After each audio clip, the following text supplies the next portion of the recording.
আজকে আমরা নারায়ণগঞ্জের সিদ্ধিরগঞ্জ এসেছি গাজী সালাউদ্দিন ভাইয়ের বাসায়। গাজী সালাউদ্দিন ভাই আমাদের জুলাই গণ অভ্যুত্থানের একজন অকুতোভয়ী সৈনিক ছিলেন। গণ অভ্যুত্থানে অংশগ্রহণের সময়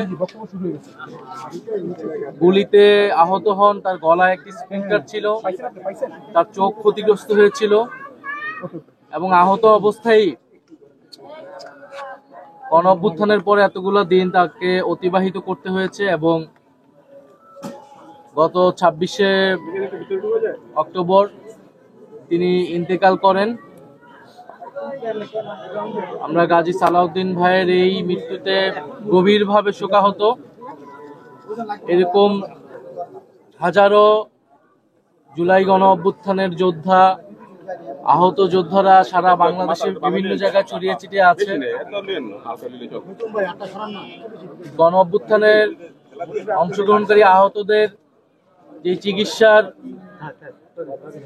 সুচিকিৎসার দায়িত্ব এই অন্তর্বর্তী সরকারের ছিল, তারা তা সম্পূর্ণরূপে পালন করতে পারেনি বিধায় আমরা এখনো আমাদের লাশের সারি বাড়তেছে, মৃত্যুর সংখ্যা বাড়তেছে, আমাদের শহীদের সংখ্যা বাড়তেছে। আমরা গাজী সালাউদ্দিন ভাইয়ের এই মৃত্যুতে গভীরভাবে শোকাহত।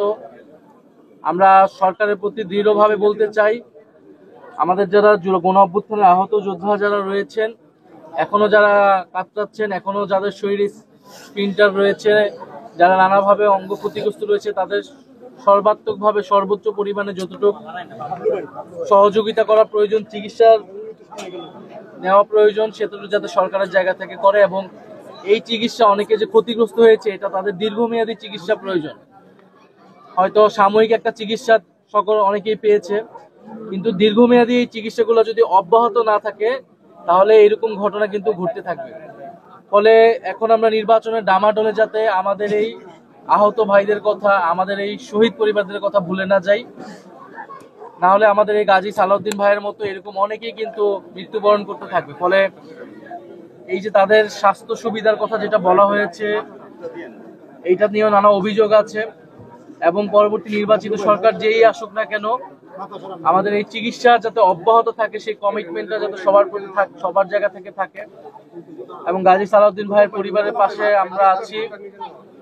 আমরা কর্তৃপক্ষের কাছে, সরকারের কাছেও আহ্বান জানাবো, তাদের পরিবারের দায়িত্ব যাতে রাষ্ট্র নেয়।